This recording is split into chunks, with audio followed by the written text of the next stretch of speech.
Napakagandang araw pong muli sa inyo lahat mga ka-same like-minded, mga kapatid, mga subscribers. At nandito na tayong muli nagbabalik upang makapagbahagi at ipagpatuloy ang episode nga natin pagdating nga dito sa book na to, Jesus, My Autobiography. Kamusta po ang mga previous lessons o mga previous sharing na binigay ko sa inyo? Marami po ba tayong mga nakukuhang panibagong aha moments, mga natutunan? By the way, maraming salamat para sa lahat ng mga nagko-comment po.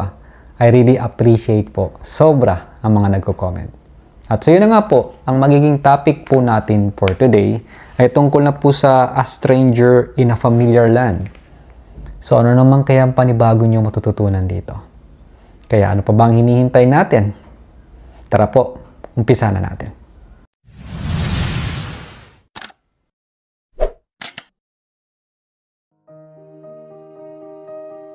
Hello everyone, once again, my name is Rudy Claserna. Maraming salamat po dahil hanggang ngayon, nandiyan pa rin kayo at umabot kayo dito. At syempre, sobra pa rin talaga ako nagpapasalamat kasi nga, inaabangan nyo lagi ang every episode na binabahagi ko sa inyo na kung saan ang magiging topic nga po natin for today ay tungkol na po sa A Stranger in a Familiar Land. So ano kayang story na ito? So ganun po ulit, babasahin ko siya and then ipapaliwanag ko siya sa kung saan sa level na madaling maintindihan po na maraming manonood. Alright? So yun po. It was magnificent to be home, to be in the arms of my beloved, and to see familiar faces again. Siyempre, after 3 years ka na nasa ibang bansa, di ba? Ibang lugar, ang makapunta ka ulit sa bahay ay magnificent. Napakaganda. Na alam mo, mahawakan mo muli yung taong minamahal mo at makita mo yung mga taong familiar sa'yo. After being away for some time, I found the adventure of seeing new faces faded. Napansin niya daw nung siya ay naglakbay for some time, nakita o napansin niya rin na yung adventure of seeing new faces, yung adventure na nakita mo yung mga bagong muka ay unti-unting nawawala. And I wish to see some old familiar ones. At gusto niya o hinihiling niya na makakita ng dati, yung mga dati niyang old familiar na sa kanya. So it was quite reassuring to see people sitting in the same places. It was reassuring to see beings doing the same work. It was reassuring to see houses that were familiar in form. So ibig sabihin is napaka-assured, reassuring, parang nare-reassure mo na di ba pag galing kang ibang bansa, pagbalik mo sa, halimbawa ako, nasa Canada ako, 1 year and 10 months na, so almost magto 2 years na dito, sabihin natin na 5 years from now, bumulik ako sa probinsya namin sa Aklan, ito rin ako, parang hahanapin ko yung mga taong dating old familiar faces, yung dating mga upuan na inuupuan namin, kung saan kami naglalaro, yung basketball court na pinupuntahan ko, yung mga bahay ng mga kaklase ko, at mga kaibigan ko, at kung saan pa. Yung ganon, yun yung ibig sabihin nito. However, my journey had changed me. Ngunit, merong nagpabago po kay Jesus Christ nung siya ay nag-journey. And I was no longer one of these people. Hindi na ako tulad ng mga tao na nandoon. I had become something different. I had become something of a guru. In a sense. Merong nag-iba na sa kanya at nagmumuka para sa kanya, para siyang in a sense, parang mukhang guru in a sense, na something, nagmumukha na siyang ganon. I had become somebody who wished to teach, somebody who wished to impart knowledge to others. I felt deep in my heart that this would be the path I would take. So, ibig sabihin, siya na ngayon yung taong hinihiling niya na magturo na ang lahat ng kanyang mga natutunan ay gusto niyang i-impart, maging parte ng mga taong nandoon kung nasan siya ngayon.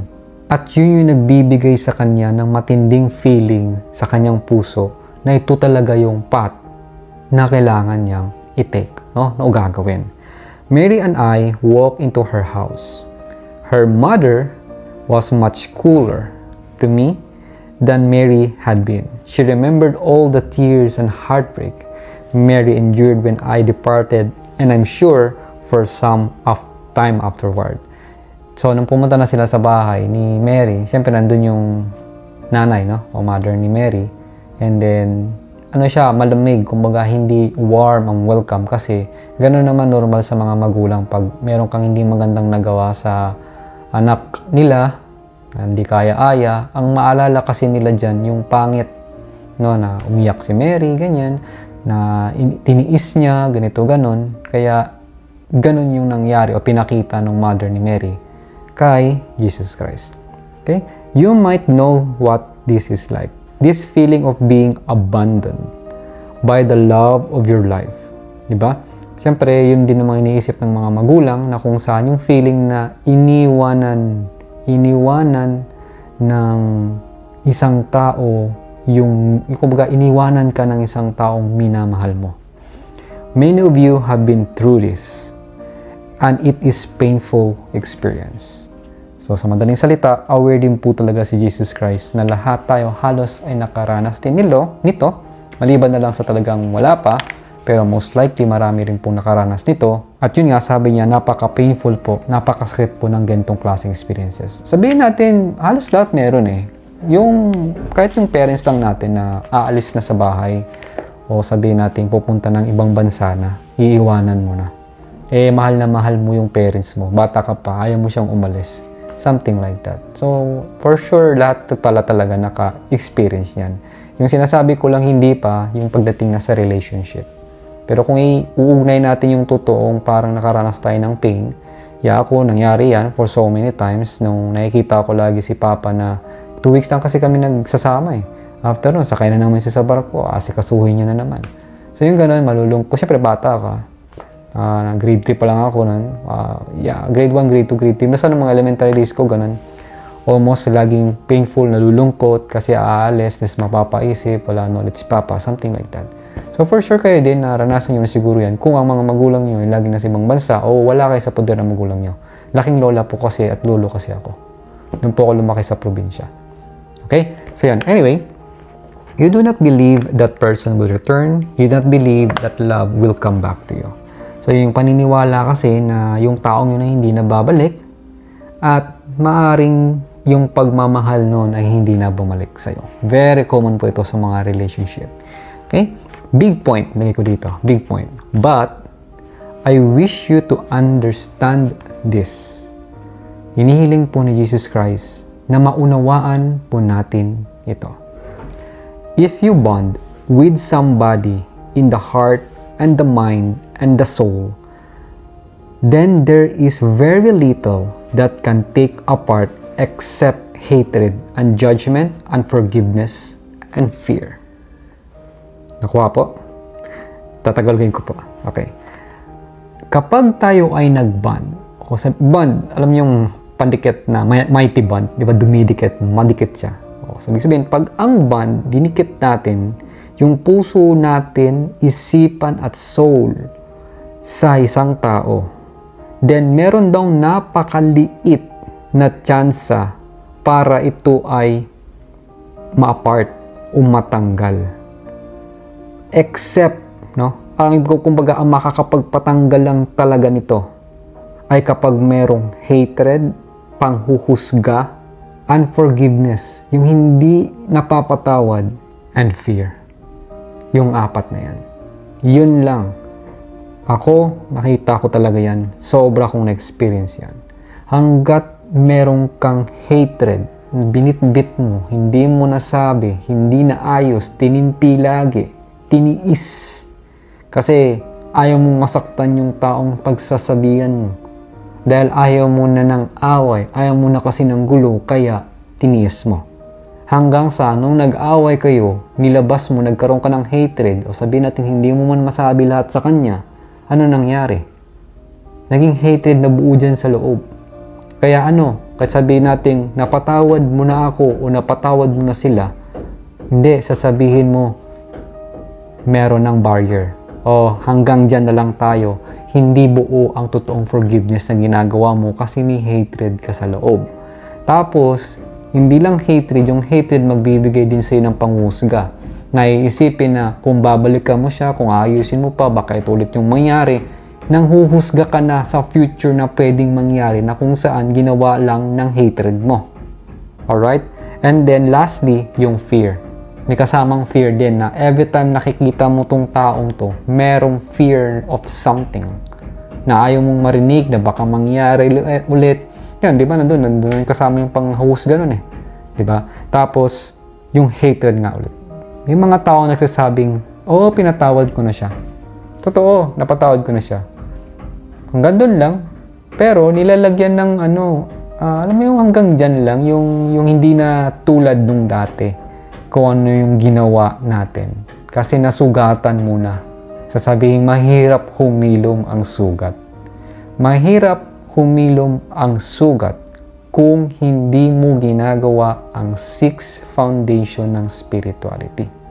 Na maging aware ka, number 1, na wala ding ibang may kagagawa nun, kundi kayong dalawa. Kasama ka dun sa part na yun.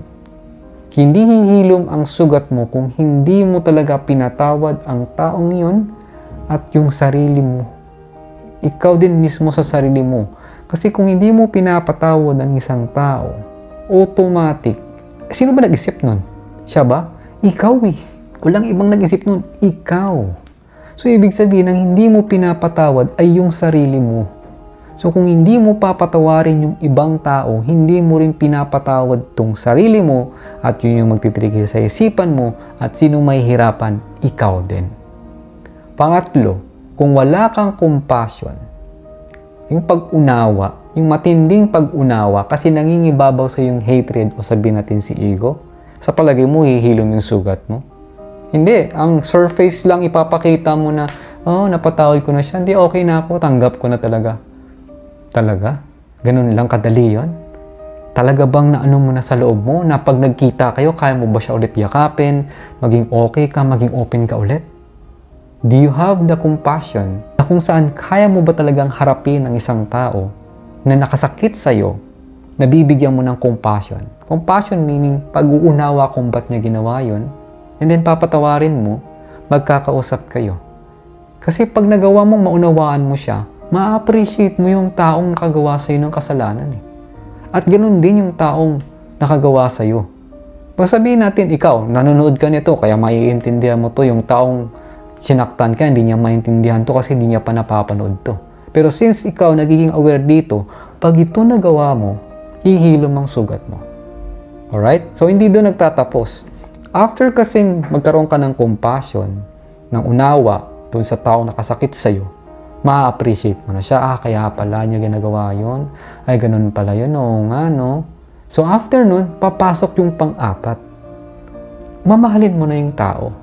Kaya nga po, may book dito. May Conversations with God ako dyan. Sabi nga ni God, alam mo kung ginagawa ng mga tao? They will love, they will destroy, and they will love again. It's true. Oh, sino ba yung mga kaibigan ko? Marami yan, nangyari talagang tinignan ko na maigi yan eh. Na mamahalin mo, mahal na mahal, saya sa inyo, again, ganun. May nakita lang sa yung hindi mabuti, they will destroy you. O, pag sinabing destroy, hindi naman totaling wawasakin ka. O sabing, madidisappoint sa'yo. Alright? Na parang ayaw na nilang kausapin muli kasi hindi ganyan kang ugali. Medyo out na tayo dyan, medyo iwas-iwas na ako sa'yo. And then after nun, pag yung taong yun namatay, ano sunod na mangyayari? Lahat ng mga kagandahang ginawa ng taong yun, iyak-iyak siya kasi ganun, kasi ganyan, they will love again. That's the pattern. Kaya nga pansinin nyo lahat ng mga taong sabihin natin, di ko alam kung nakilala nyo or I don't know, kasi sabihin ko hindi naman lahat ng tao kung anong niisip ko ganito eh. Na they will really love again. Some matindi kasing hatred. Pero for sure, meron pa rin namang pagmamahal sa lahat ng tao. Hindi pwedeng wala. Natatabunan lang kasi ng isipan, ng programming sa isipan, kaya hindi sila halos, o hindi nila halos maramdaman ang sinasabing totoong pagmamahal. Okay? So, pag napamahal ka na, hindi rin mahihilom yung puso mo kung hindi mo pa rin mapapakita ang kindness. Ang kindness ay hindi mo makikita sa labas, makikita mo palagi yan sa sarili mo. Tulad ng sinabi ko, kung hindi kind ang nakikita mo sa labas, sino nag-isip nun? Ikaw lang din. Ikaw nag-attract ng mga taong yan. for you to learn from them kung paano ka maging kind. So you have to observe this lahat. Kumbaga, every time na may nakikita ka na hindi maganda at hindi kind, ang sinusugatan mo first, yung itong utak mo, itong sarili mo, itong isip mo, then papasok dito sa puso mo. Ganon. And then, magiging pagkatao mo na siya. Alright? So, kaya hindi hihilom yan kasi hindi mo magawang maging mabuti o magpapakitang tao ka lang na kind, pero behind the back, papasok yung pang-anim, yun yung judgment. Yung panghuhusga. Kasi kung may panghuhusga ka pa rin, kahit anong gawin natin, wala, ganun din uulit-ulit na parang, oh, okay na. Yung sinasabi ng word na plastic, magpapaka-plastic. Hindi ko alam dati, hindi ko magawa talaga magpaka-plastic. Hindi ko magawa yung hindi magsabi ng totoo. Kaya minsan yung mga taong sanay na hindi magsabi ng totoo, nagagalit sa akin. Ba't ka kasi ganyan magsalita? Parang hindi ba ako marunong magsinungaling? Ganon. Hindi ko alam ganun ako eh. Lalo nung natutunan ko sa conversations with God, na ang God kasi sa joy, truth, and love. Diyan lagi tumatakbo sa tatlong yan. Pag nagsasabi ka kasi ng truth, automatic ikaw ay masaya, ikaw ay mapagmahal. Kapag ikaw ay joy, di ba? Kung masayang masaya ka, you joy, nag-enjoy ka, kaya mo magsabi ng totoo eh. At saka you can feel the love. At kung ikaw ay totoong nagmamahal sa mga tao, sa paligid at kung saan man, pansinin mo, di ba? Kung may mahal kang ginagawa, masasabi mo yung totoo eh. Talaga pag totoong pagmahal sasabihin mo yung totoo, and also, you are also enjoying it. Masaya ka. Right? Ganun lagi, hawa-hawa, kahit saan mo mag-umpisa sa tatlong yun. Joy, truth, love. Yan po ang natutunan ko, kaya ako ganito. Na halos, di ko na kaya talagang magsinungaling. Pag nagsisinungaling ako, automatic yan. May nararamdaman ko, parang sinusugatan ko yung sarili ko dito sa isipan ko. Sabihin ko, may habit pa rin ako. Hindi siya ganun kadali kasi sa tagal ba naman, kailan lang do talaga totally, 2020 nag-start. Pero sa ilang taon, years kung ginawa yung ganyan, nagtitimpi ka na hindi magsabi ng totoo. Pero siyempre, may mga bagay din kasi na kailangan mong i-adjust. Na not necessarily na sabihin mo agad lahat. Kasi may mga taong hindi handa pakinggan kung ano ang totoo. Dahil hindi naman nila tinatanong. Pag sila nagtanong, saka mo lang sasabihin yung totoo. Pero yung magkukusa ka, na hindi ka naman tinanong, ikaw lang masasaktan. Kasi mamamali ka sa kanila pag, alam ba, di ka tinanong, di sila sincere o curious sa gusto nilang malaman sa buhay. Tapos sinabi mo itong mga tinuturo ko. Magiging challenging yung para sa kanila kasi si ego ang mangingibabaw, mamamali ka talaga sa kanila. Okay, anyway, medyo napalayo na tayo. Tuloy tayo dito. So, yun nga, once again, na ang makakapag-apart lang, no? Makakapag-apart is yung hatred, judgment, unforgiveness, tsaka fear. These are qualities that undermine relationships. Okay? These are the ego's way of tearing apart. Okay, nakuha po natin. Ito po ang way ng ego para punitin yung sinasabing puso. Diba? Pupunitin. Yun yung way ni ego para tayo ay ma-tear, mapunit apart. That which is sacred, that which is joyful. Yung sagrado yung joyful, tsaka yung, ito sagrado sa atin to mga ginagawa natin pagmamahal. Pero dahil nga sa pagkakaroon ng ganyan, punong-puno ng hatred na palabas, panghusga, yung hindi kita mapapatawad, magiganti ako after lahat ng ginawa mo sa akin. Ganon. Tapos meron siyang takot na baka ganito ganun nung mangyari ulit sa kanya sa dati, yung past niya. Kaya yun yung pumupunit sa puso ng lahat. Kaya tayo napapa-apart away o napapalayo sa bawat tao. Alright? And this is also one of the reasons why those of you reading this book need to understand the importance of its teachings. Kaya sa mga tao nagbabasa po nito, ito, nakikinig po ngayon dito, napaka-importante daw po na maunawaan natin ang kahalagan ng mga tinuturo dito. For these teachings will keep your relationships of love alive. Dahil kung maunawaan nyo to, kung sino man ang taong kasama nyo, ito ang magbibigay ng turo o gabay para mas lalong mabuhay ang inyong relationship at pagmamahal. These teachings will allow you to make bonds that are lifelong and strong. O, diba? Yung teachings na to ay mag-a-allow o magbubuka sa iyo para magkaroon ng bond, dikit at lifelong, mahaba, kasing mahaba talaga and strong. Not the fragile and precarious ones you make in these times. Hindi daw tulad nung parang andaling mabasag, yung precarious, yung parang precautions, yun, parang precarious, yung parang something na halos lagi na lang nag-iingat, halos parang ang daming, inaiisip.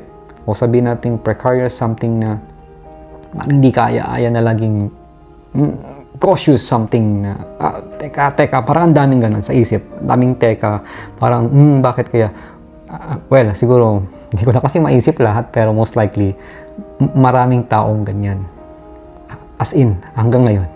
Hindi mo kasi alam kung tumatakbo sa isip nila pag wala na yung karelasyon nila sa tabi nila, di ba, dahil sa mga napapanood. Anyway, this is important information and I go into it more later on. But as I recount this story, it is important for you to understand that my ever-loving thoughts of Mary, my ever-loving trust in her, and my ever-loving faith in our relationship have kept it alive. Tulad ng sinabi ni Jesus Christ, papaliwanag niya to more pa sa susunod, pero gusto niya daw maintindihan natin na ang ever-loving thoughts, yung grabing pagmamahal ng isip niya pagdating kay Mary, yung grabing pagmamahal at trust niya kay Mary, at grabing pagmamahal niya sa faith ng relationship nila, yun yung bumuhay, nagsilbi para magpatuloy na mabuhay ang kanilang relationship. And I had spent those 3 years telling myself stories of infidelity and fear. Ano pa ibig sabihin ng infidelity and fear? Kasi nag-spend siya ng 3 years telling myself pagdating sa infidelity and fear. Ibig sabihin ng infidelity, medyo malalim, no? Kumbaga, ang ibig sabihin talaga niya ay pagdating sa pagkakataksil, yung pagiging hindi mo totoo, at pagdating sa fear. I had spent those 3 years projecting onto her everything that I did not wish to happen. Then I can assure you that the story would have been different when I arrived home. She would have felt those ideas and she would have reflected back to me that which I focus on. Because I focus only on her love and our commitment to each other, everything worked out well. And so, that is the story of my return to Mary. Okay, ganito po. Kung ang inisip ni Jesus Christ sa 3 taon na yon ay more on sa taksil, tungkol sa takot, tapos pinoproject niya everything na mga ayaw niyang mangyari, tapos alam mo yung talagang puro ganun lagi ang, sabi natin puro negative ang naiisip, like may worry, yung mga, diba common to? Sobrang common to na natutuliro ang isang tao, hindi mapakali, hindi maano, ba't di pa rin umuwi, kinakabahan na, puro ayaw yung mangyayari, puro fear. So kung ganun kasi yung mangyayari, sabi ni Jesus Christ, then I can assure you that the story would have been different when I arrived home. Okay? So ibig sabihin, kung siya ay umuwi sa kanila, for sure, kung ano yung nangyaring maganda, ay hindi po yun ang mangyayari. For sure, iba talaga. She would have felt those ideas. Dahil si Mary, mararamdaman niya yun. Kaya kayo po, pag kayo ay nagwo-worry, hindi magandang iniisip mo, mararamdaman yun ng tao. Diba sabi ko, all that is. Nag-iisa lang po tayo. We are all connected. Nagmumukha lang hindi. Connected ako sa inyo sa lahat ng mga nanonood dito. Hindi nyo man aware, kakaramihan naman kasi hindi talaga aware dahil nga na-focus tayo sa physicality lang na ito na hindi naman tayo nagko-call sa Rudy ka, hindi naman nga tayo nagbe-message paano masabing connected tayo. Connected talaga tayo kasi hindi mo mapapanood to kung hindi ka connected sa akin. For sure. O hindi ka nagtatap sa energy na hinahanap mo na nasa frequency ko. Para tayong radyo kasi. Na tinatap mo yung energy mo sa akin. Pero ganun pa man, kahit hindi mo tinatap o ng ibang tao yung o sabihin hindi nanonood ng vlog kong ito, naapektuhan pa rin yan sila na mga energy na magandang sinesend out ko. Ganun na rin yung mga taong nanonood dito, inaapektuhan mo rin sila na hindi mo namamalayan. Hindi kasi natin makita. Tingnan mo to. Yan o, mga physical lang kasi nakikita natin. Yan lang panipaniwalaan natin yung mahahawakan mo ng ganito eh. Diba? Yan, naririnig nyo. Yan lang eh. Ito lang, yan. Yung damit, yan, itong katawan to. Yan, naririnig mo. Yan lang kasi pinaniniwalaan natin eh. Dahil yun ang naturo sa atin. Hindi naturo sa atin yung feeling, yung energy, at iba pang bagay na hindi kayang makita ng mga matang to. Na hindi kayang maamoy ng ilong na ito, na hindi kayang marinig ng tengang to. Parang may mga layers kasi dyan na nakaharang ba sa atin. Parang barrier na kailangan mong tanggalin isa-isa, matanggal hanggang sa tuluyan mong marinig na yung talagang totoong kailangan nating marinig. So, kaya nga po may training. Alright?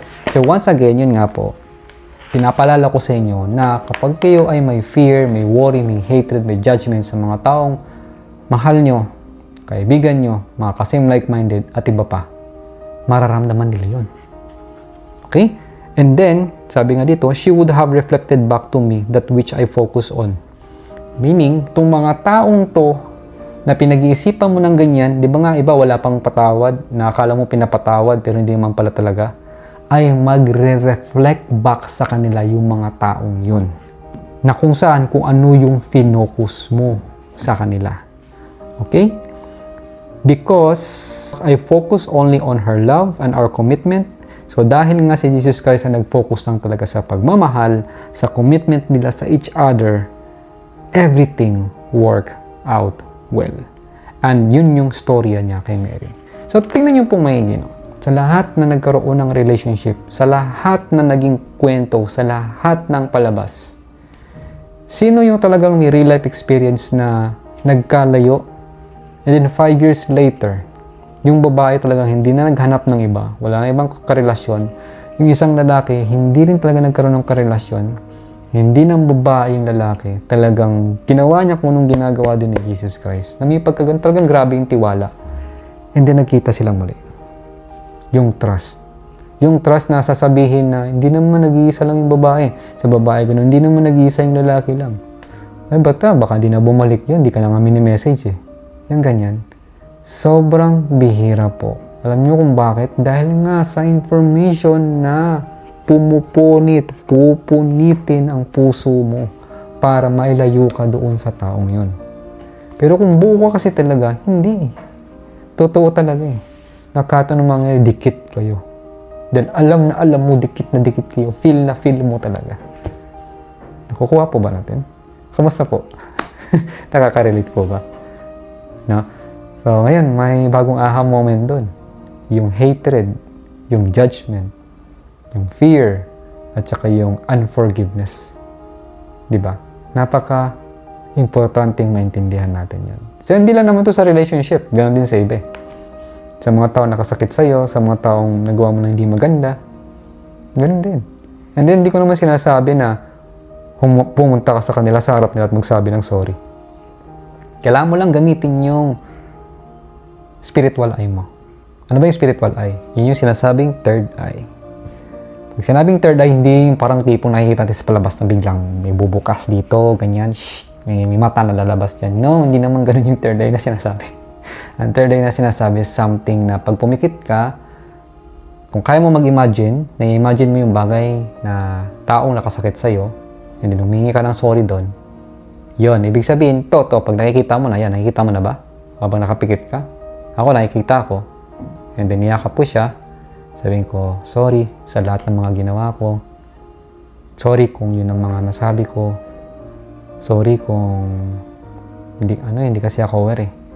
Sa lahat kung nabitawan kita ng masasakit na salita, talagang nasugatan ko ng maigi yung puso mo, I am really sorry. Then, imagine mo rin na siya ay humingi ng sorry sa'yo. Sasabihin niya rin na, sorry din hindi rin kasi ako aware Sorry kung bigla-bigla ako nagde-decide ng ganun at nakapagsabi din sa'yo ng ganun. Sorry kung hindi umira sa akin ng pagmamahal. Patawad din.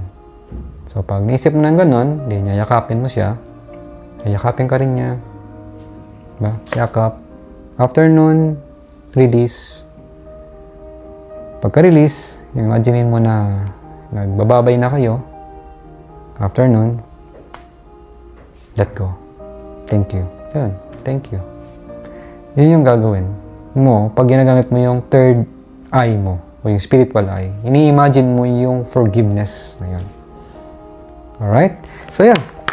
I then had to return to my parents, to my mother. They were overjoyed to see me, I have to say. They also performed dramatic motions of love, running toward me and embracing me as a group. My brothers and sisters, too, were at home when I walked up the road that led to my parents' house. They all came to me. There was some hesitance between my brothers and sisters and I, for they have been younger, but they remembered me well. And it was not long before I was sitting at a table with all of the beings whom I love so much, eating and drinking. So yan, nung pauwi na rin siya dun sa bahay ng mga magulang ni Jesus Christ. Siyempre yung ibang mga nakalala, sabihin may edad na. Tumakbo, niyakap siya. Siyempre yung mga maliliit pa siguro, yung mga kapatid niya, ay medyo hesitant na, teka, ito nga ba si ano?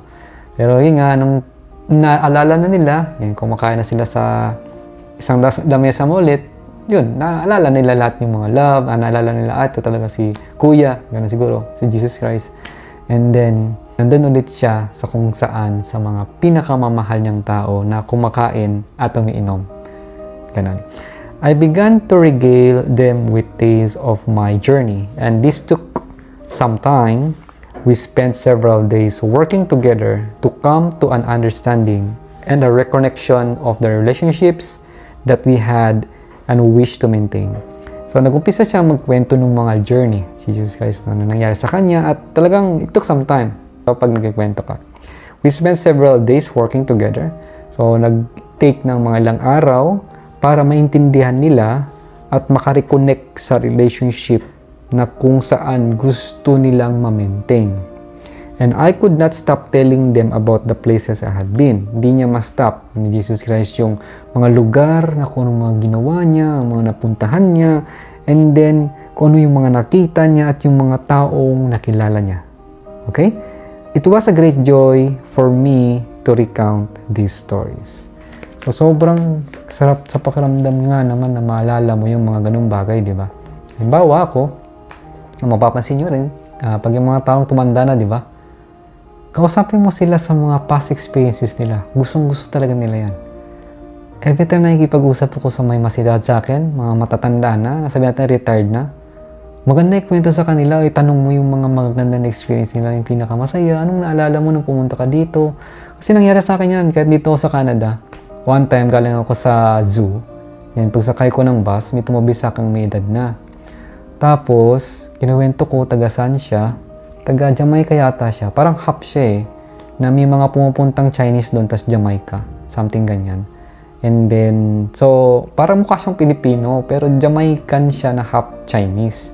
And sabi ko, oy, ganun ba? Kailan ka pa pumunta dito? Hindi, ganito kasi naging story. Kinuwento niya na sa akin na dati, from Jamaica, pumunta siyang, alam ko, Singapore Singapore ba? Kasi Singapore, nag-work daw siya doon. Nag-aral muna siya doon, then nag-work siya for 10 years as security guard. And then, balik na naman ulit doon sa Jamaica. Nag-work siya doon. And after, pumunta dito sa Canada. Something ganyan. And then, tinanong ko, ano yung sinakyan mo dati nang pumunta kang, Singapore from Jamaica? Nagbarko daw siya. Ang tagal daw. Parang 3 months bago dumating. Sabi ko, grabe pala. And then, ay, nakakatuwa yung marinig mo yung ganun din. Kasi ganun ako, curious palagi. Kasi mga tao, hindi kasi curious. Ayaw kasi nilang malaman yung mga anong magandang ginawa ng mga taong nakakausap nila. Gusto nila, sarili lang nila eh. Ako kasi, hinahanap ko lagi yung curiosity na matuto ba. Yan, na malaman ko anong meron sa kanila. So, nung sabi ko, ganun pala, tagal pala ang ginawa mo sa barko. Doon daw, ikot-ikot lang daw siya. Tapos, bata pa siya, no? Kung ano yung pwedeng gawin, ginagawa lang din niya daw doon. Tapos, sabi ko, nung bumalik ka na sa Jamaica, nagbarko ka ulit. Sabi niya, hindi, may aeroplano na nun. Opo, okay. Pero ang aeroplano daw, parang lilipad muna, parang ganun din, bababa muna sa ibang bansa, tapos lilipad ulit ganito, ganun. May aeroplano na pala. Magkano ang pamasahe nun? Ay, sabi niya, murang-mura pa. Hindi na tulad na ngayon. Hanggang saan pumunta na siya dito sa Canada. Ayun. So, something like that. It's very fun to ask questions sa mga taong pa-retired na. Yung maisip nila yung mga dating nilang experiences. Kasi ganyan din ginawa ko kay Lolo. No, anong ginawa niya? Ganon din kay Lola. Ang sarap pakinggan yung mga story yung ganon na nakakatawa. Tapos ini-imagine mo, you will feel the love. Yung happiness, yung mga nangyari sa kanila. So yan po, dito na po nagtatapos yung ating topic for today. At magiging topic po natin next na sharing o episode, itungkol na po sa getting to work. Okay, so hanggang dito na lang muli po ang aking vlog na ito. Once again, maraming salamat po dahil nandiyan kayo palagi. Once again, my name is Rudy Claserna. Ingat po kayong lahat palagi, and God bless us all wherever we are. Thank you. Thank you. Thank you po. Love is like the morning sun, shining bright on every